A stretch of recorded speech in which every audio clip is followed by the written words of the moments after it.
ব্যর্থ হওয়ার অনেক উপায় আছে। কিন্তু সফল হওয়ার একটাই উপায়, তা হলো চেষ্টা চালিয়ে যাওয়া। গ্রামের এই মহিলা বয়স ভালোই হবে।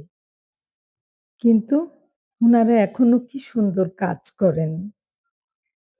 ঢাকায় কিন্তু এই বয়সী একটা মহিলা নানান অসুখে বিপর্যস্ত থাকে।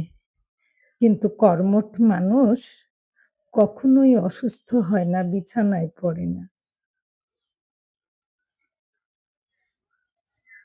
জাগ দেওয়া পাট থেকে আঁশ ছাড়িয়ে নেওয়া হচ্ছে, যেটাকে আমরা সোনালী আঁশ বলি।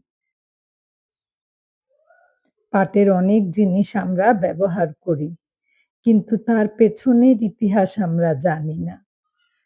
পাট কেটে জাগ দেওয়া হয় আশেপাশের খাল-বিলে। সেই পাট উঠিয়ে এনে এরকম মহিলারা আঁশ ছাড়িয়ে নেয়। পাটখড়িগুলিকে সাইডে শুকাতে দেয় আর পাটগুলিকে আলাদা শুকাতে দেয়।